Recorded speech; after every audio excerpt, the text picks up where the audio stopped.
تاکہ ان کا سطر دکھا دے۔ تو گویا شیطان کا سب سے بڑا وار اور سب سے پہلا وار جو ہے وہ بے لباسی کا وار ہے۔ اور آج ہم دنیا بھر کا جائزہ لیں، معاشروں کے اندر دیکھیں،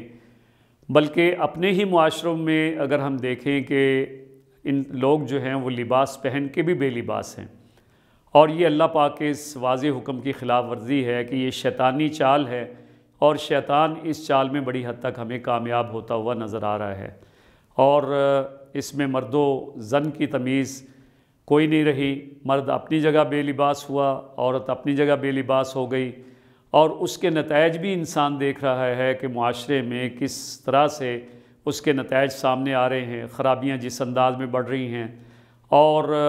عورت بھی ہوسناکی کا شکار ہو رہی ہے، اور قتل و غارت تک نوبت پہنچتی ہے، اور اس کے نتائج انسان کے اوپر بہت ساری بیماریوں کے صورت میں بھی آ رہے ہیں، لیکن انسان اس بات کو سمجھنے کے لیے تیار نہیں ہے۔ حالانکہ اس بات کو سمجھ لینا چاہیے کہ یہ شیطانی وار ہے، اور شیطان ہر اس راستے سے انسان کے اوپر وار کرتا ہے جس کے ذریعے وہ اس کو ذلیل و خوار کر دے، اور آج اس نے انسان کو ذلیل و خوار کرنے کے لیے اسی حربے کو پوری طرح سے استعمال کیا ہے۔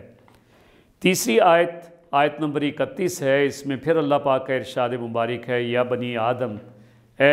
بنی آدم، اے اولاد آدم، خذوا زینتکم عند کل مسجد۔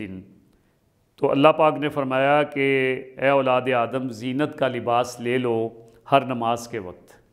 گویا نماز کے لیے جاتے ہوئے سب سے اہم بات وہ یہ کہ اپنے لباس کی زیب و زینت جو ہے وہ کر لی جائے،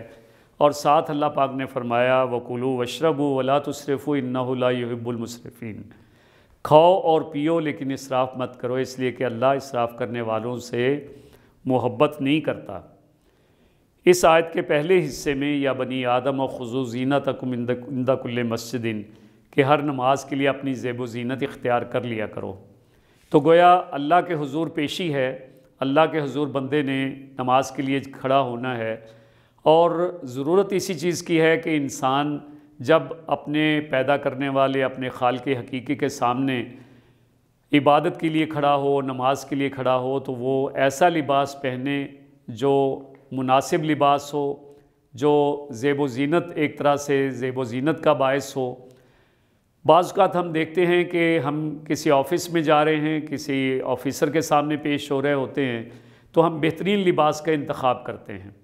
ہم کہیں انٹرویو دینے جا رہے ہیں ملازمت کے لیے، تو بہترین لباس کا انتخاب کرتے ہیں، اور پوری طرح سے ہم اس کی تیاری کر کے اس چیز کا خیال کرتے ہوئے، آداب کا خیال کرتے ہوئے انٹرویو کے لیے پیش ہوتے ہیں۔ لیکن جب اللہ کے حضور پیشی ہوتی ہے تو جیسا تیسا بھی لباس مل جائے اور اس کو ہم اختیار کر لیتے ہیں، تو گویا یہ اللہ کے حضور پیش ہونے کا طریقہ نہیں ہے۔ اللہ کے حضور پیش ہونے کا طریقہ یہی ہے کہ ہم بہترین لباس میں، اچھے لباس میں، ضروری نہیں ہے کہ وہ قیمتی ہو، لیکن کم از کم صاف ستھرا ہو، ایسا لباس پہن کر اللہ کے حضور پیش ہوں، اور اس طرح سے نماز کی ادائیگی کریں۔ دوسری بات جو اس آیت میں یا بنی آدم کو کہہ کر کہی گئی ہے وہ یہ ہے کہ کھاؤ اور پیو، لیکن اس کے ساتھ اسراف مت کرو۔ کھانا پینا اللہ کا حکم ہے، اس سے بچنا یہ کوئی نیکی نہیں ہے کہ انسان جو ہے وہ کھانے پینے سے اپنے آپ کو بچا لے اور نہ کھانے کی قسم کھا لے، نہ پینے کی قسم کھا لے۔ یہ نیکی کا تصور اسلام میں نہیں ہے۔ اسلام میں نیکی کا تصور یہ ہے کہ جو نعمتیں اللہ پاک نے عطا کی ہیں ان کو اعتدال کے اندر رہتے ہوئے کھایا بھی جائے، پیا بھی جائے، لباس بھی پہنا جائے، اور اللہ پاک کا شکر بھی ادا کیا جائے۔ ہاں البتہ اس استعمال میں کھانے پینے اور پہننے اور دیگر استعمالات میں ایک بات پیش نظر رہنی چاہیے، وہ یہ کہ اس میں اسراف کہیں نظر نہ آئے، اس لیے کہ اللہ پاک کا یہ حکم کہ انہ لا یحب المسرفین، کہ وہ اسراف کرنے والوں سے محبت نہیں کرتا۔ تو گویا ہم اللہ کی محبت چاہتے ہیں تو اللہ کے حکموں کے مطابق لباس بھی پہنیں، اللہ کے حکم کے مطابق کھائیں پئیں بھی، اور اللہ کا شکر بھی ادا کریں۔ چوتھا حکم اللہ پاک کا یا بنی آدم کے حوالے سے آیت نمبر 35 میں آیا ہے، جس میں اللہ پاک نے فرمایا کہ اگر تمہارے پاس تمہارے میں سے رسول آئیں جو تم کو میری آیات سنائیں، تو جو تقوی اختیار کر لیں اور اپنی اصلاح کر لیں گے تو ان کے لیے نہ کوئی خوف ہوگا، نہ وہ غمگین ہوں گے۔ یہ اللہ پاک کی طرف سے ان کے لیے وہ انعام ہے جو ان کو عطا کیا جائے گا، اس لیے کہ اللہ کے رسول صلی اللہ علیہ وسلم تشریف لا چکے، وہ خاتم الانبیاء ہیں، خاتم النبیین ہیں، ان کے بعد کسی نبی نے نہیں آنا، اور اللہ پاک کا حکم ہے کہ جب وہ نبی تشریف لے آئیں تو جو وہ حکم دیں اور جو آیات وہ سنائیں، ان آیات کو سن کر لوگ تقویٰ کو اختیار کریں، یعنی اللہ کے حضور پیشی کو پیش نظر رکھیں، اللہ کے احکام کے اوپر عمل کریں، اللہ سے ڈرتے بھی رہیں، اللہ سے امیدیں بھی باندھیں کہ وہ ان سے راضی ہو جائے۔ تو گویا یہ تقویٰ، اور اس تقویٰ کے ساتھ یہ کہ اپنے اندر موجود خرابیوں کی اصلاح بھی کر لیں، اپنی خرابیوں کو دور کریں اور نیک عمل کرتے رہیں، صالح اعمال کرتے رہیں، تو گویا اس کے نتیجے میں اللہ کی طرف سے وعدہ ہے کہ لا خوف علیہم ولا هم یحزنون، کہ نہ ان کے لیے کوئی خوف کا مقام ہوگا، نہ کوئی حزن ان کے سامنے ہوگا۔ خوف ہوتا ہے آنے والی چیز کا، یعنی کل کیا بنے گا، قیامت کا دن ہوگا، وہاں ہمارے ساتھ کیا معاملہ ہوگا، جنت ملے گی یا جنت دوزخ کے اندر جو ہے وہ داخل کر دیے جائیں گے۔ نہ اللہ پاک کی طرف سے وعدہ ہے کہ ان کے لیے کوئی خوف کا مقام نہیں ہوگا، تو گویا ان کے لیے جنت ان کی منتظر ہوگی۔ اور دوسری چیز حزن ہے، حزن ہوتا ہے گزری ہوئی بات کا کہ کاش ایسا اور ایسا ہوا ہوتا، اور اس کے اوپر انسان غمگین ہوتا ہے۔ تو اللہ پاک کی طرف سے یہ دونوں لحاظ سے وعدہ ہے کہ نہ آنے والے وقت کا کوئی خوف ان کو دامنگیر ہوگا، نہ گزرے ہوئے وقت کا کوئی حزن ان کے دلوں کے اندر ہوگا۔ یہ اللہ پاک کی طرف سے وہ وعدہ ہے جس کے اوپر انسان کو شاداں و فرحاں ہونا چاہیے، خوش ہونا چاہیے۔ تو گویا ان چاروں آیات میں اللہ پاک نے بہت محبت کے ساتھ انسان کو وہ ہدایات دی ہیں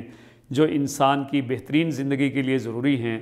اور اس کے نتیجے میں بندے کو رب کی رضا بھی حاصل ہوتی ہے، رب کی طرف سے وہ وعدہ بھی لا خوف علیہم ولا هم یحزنون کا وعدہ بھی ملتا ہے، اور اس کے نتیجے میں یقیناً